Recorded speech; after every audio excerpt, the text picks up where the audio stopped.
છો સુરત બધાને મારા જય શ્રી કૃષ્ણ જય માતાજી। આજે આપણી ત્યાં વિઝિટ કરી છે કીર્તિભાઈ, જે આવે છે સીધા સાઉથ આફ્રિકા એટલે કે જોહાનિસબર્ગ થી। હા મિત્રો, એમણે પણ આપણી રીલ જોઈ ઇન્ટરનેશનલ ની અંદર અને ત્યાં બેઠા બેઠા એમણે પણ આપણું લીલનનું કલેક્શન બહુ જ ગમ્યું છે। લીલનની પેન્ટ તથા લીલનના શર્ટ તથા લાઇટ વેટ ડેનિમ પણ એને લીધા છે ને આપણે one piece imported T shirt પણ બાય કર્યા છે। તો આપણે કીર્તિભાઈને પૂછીએ કે એમને આપણું કલેક્શન કેવું લાગ્યું।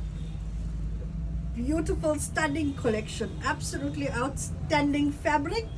Comfort is there, color is there, choice is there. Make your way to Fashion Street. Make your way to the fashion street। થોડીક વળતા વાર લાગે જીપ, કેમ કે આપણને એટલું બધું સારું ઇંગ્લિશ આવડતું નથી, પણ તો પણ એ લોકો પણ આફ્રિકાથી પણ આપણા સ્ટોર પર આવી ગયા છે। તો સુરતીઓ, તમે ક્યારે પધારો છો આપણી ત્યાં લીલનની પેન્ટ લેવા માટે? અને આની અંદર 13 કલર અવેલેબલ છે હજુ પણ, અને સાઇઝ પણ બધી અવેલેબલ છે। તો સુરતીઓ, આપણી આઈડીને જો ફોલો ના કરી હોય તો હમણાં ફોલો કરી લો, લાઈક કરી લો, સાથે સાથે શેર કરવાનું બિલકુલ ભૂલવાનું નથી, કેમ કે બધા સુરતીઓને ફરીથી મારા જય શ્રી કૃષ્ણ।